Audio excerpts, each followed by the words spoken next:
Trago-vos a história de um homem licenciado em Economia que se sentou nas margens de um livro de Daniel Faria e percebeu, enfim, por que razão Jesus Cristo não sabia nada de finanças. Convidei-os a ambos para um passeio, onde pudéssemos confrontar pontos de vista em torno de 10 poemas do autor. Aceito o desafio, pedi-lhes que discorressem sobre a evolução do tempo e as dinâmicas da vida. Disse o economista que são exatos os instrumentos de medição com que trabalha e que a vida é uma passagem de património de geração em geração através das leis da propriedade. O poeta redarguiu: com a vara calculei a distância entre os dias. A vara, pensei, vai florir. Posso incliná-la para uma criança a colher. Ele olhou desconfiado. Assegurou que raramente se enganava e que quase nunca tinha dúvidas, mas também declarou sorrindo que em certa matéria ele era um hedonista. O poeta divergiu.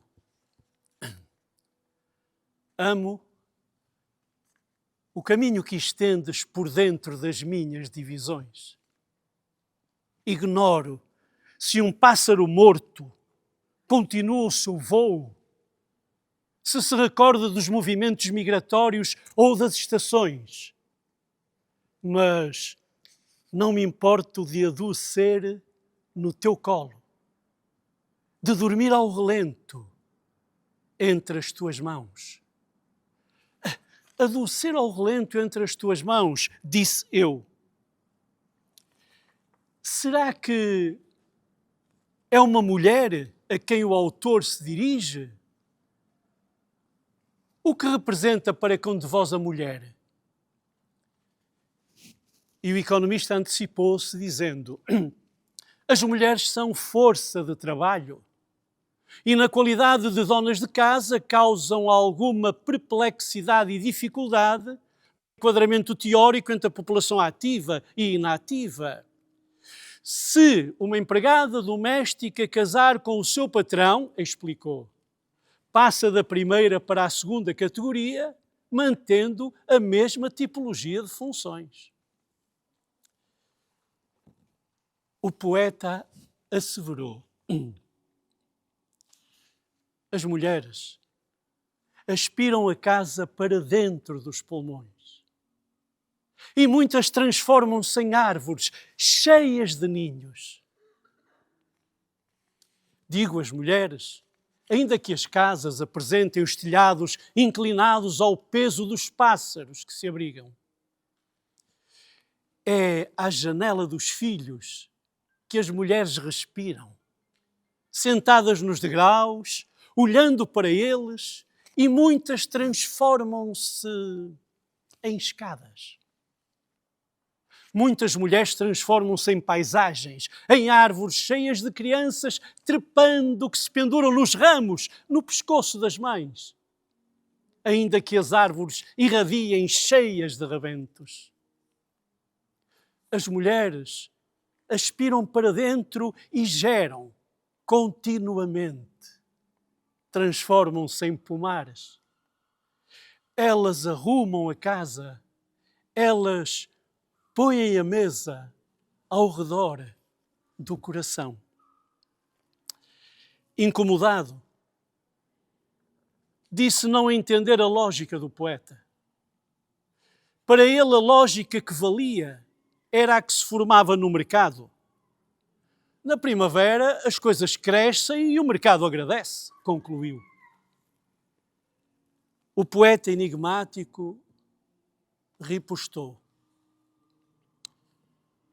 como doem as árvores quando vem a primavera e os amigos que ainda estão de pé. Pergunto então a ambos sobre a compaixão e a empatia. O economista adiantou-se. Repare, o downsizing é o eufemismo possível para definir a minha compaixão. A empatia colide com a racionalidade económica.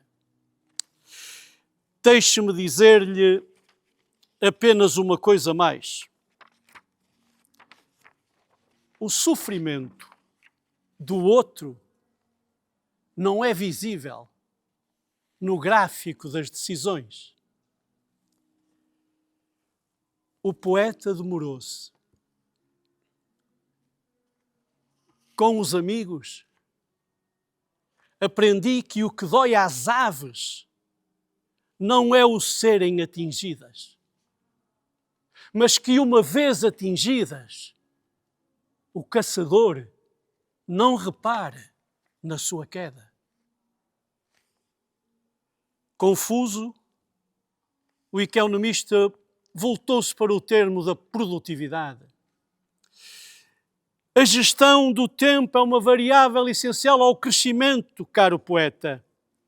Uma ida à casa de banho pode entupir um processo de produção. O poeta fechou os olhos e respirou sincopadamente.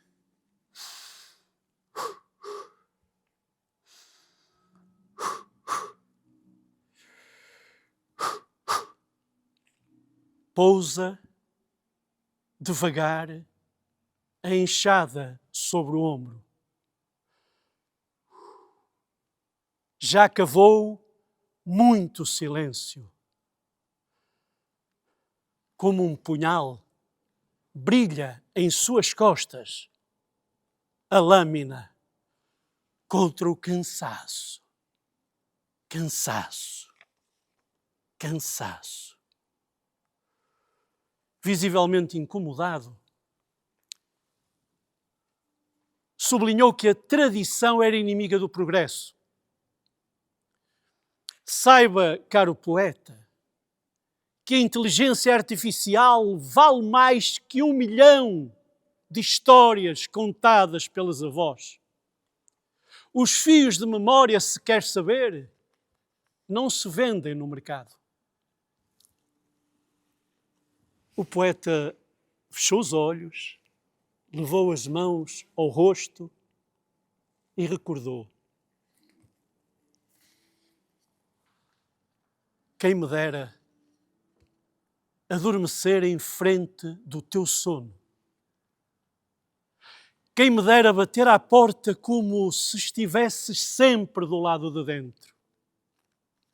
Quem me dera ter guardado a chave sobre o terceiro vaso, no terceiro pátio, os teus papéis com recados, a contar no sentido de quem entra. Quem chegar primeiro sobe as persianas, rega as plantas, abre de par em par as janelas. Eu sou a que vai chegar acartando os feixes de lenha na cabeça. Deixei ficar comida para aqueceres com a boca, com a fome. Pede licença se saíres da mesa. Já te ensinei que múltiplos são os anjos que nos guardam. Deves sempre partilhar o teu pão. Se vier a peixeira, comprai verdinhos. Comprai-lhe a verdura dos anos. O modo como endireita a canastra e a contínua arrebentação. Ajeitai-lhe a rodilha. Observai pelas guelras se são frescos os pregões. Não percais o troco como os ecos na distância. Chama os teus irmãos para a missa das 11. Este domingo são eles a tocar. Chama-os com as trombetas do juízo, com as palmas com que enxoto as galinhas, com a voz do que clama no deserto. Prepara-lhes o leite. Preparai os caminhos do Senhor.